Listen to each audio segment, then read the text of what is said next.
Hello everyone, this is a recipe for homemade healthy chocolates. First actually ಆಲ್ಮಂಡ್ಸನ್ನು ಚೆನ್ನಾಗಿ roast ಮಾಡ್ಕೊಳ್ಳಿ, ಆಮೇಲೆ ತಣ್ಣಗಾಗಿ ಹಾಕ್ಬಿಡಿ ಅದನ್ನು. ಆಮೇಲೆ ಬಟರನ್ನು ಯೂಸ್ ಮಾಡ್ತಾಯಿದ್ದೀನಿ ನಾನು ಇದಕ್ಕೆ.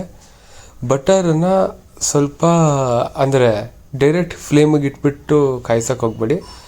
ಒಂದು ಬಾಣಲಿ ಒಳಗೆ ನೀರು ಹಿಡ್ಕೊಂಡು ಅದರ ಮೇಲೆ ಬಟರ್ನ ಈ ಥರ ಮೆಲ್ಟ್ ಮಾಡ್ಕೊಳ್ಳಿ. ಆಮೇಲೆ ಏನಿಲ್ಲ, ಸಿಂಪಲ್ಲು ಕೋಕೋ ಪೌಡರು, ಸಕ್ಕರೆ ಬೇಕಾದ್ರೆ ಸ್ವಲ್ಪ ಸಕ್ಕರೆ ಹಾಕ್ಕೊಳ್ಳಿ. ನಾನು ತುಂಬ ಕಡಿಮೆ ಸಕ್ಕರೆ ಹಾಕ್ಕೊಂಡಿದ್ದೀನಿ. ಇದು ಪ್ಯೂರ್ ಡಾರ್ಕ್ ಚಾಕ್ಲೇಟು. ಇದರಲ್ಲಿ ಅನ್ಹೆಲ್ದಿ ಆಗಿರೋಂಥದ್ದು ಏನೂ ಇಲ್ಲ. ಆಚೆ ಕಡೆ ತೊಗೊಂಡ್ರೆ ಪಾಮ್ ಆಯಿಲು, ವೆಜಿಟೇಬಲ್ ಆಯಿಲ್ಸ್ ಎಲ್ಲ ಮಿಕ್ಸ್ ಮಾಡ್ತಾರೆ.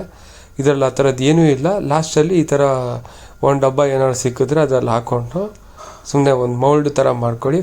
ಫ್ರಿಜ್ಜಲ್ಲಿ ಇಡಿ. ಒಂದು 20 ಮಿನಿಟ್ಸ್ ಇಟ್ಟರೆ ಸಾಕು. ಚಾಕ್ಲೇಟ್ ಸ್ಲ್ಯಾಬ್ ಸಖತ್ತಾಗಿ ಬರುತ್ತೆ.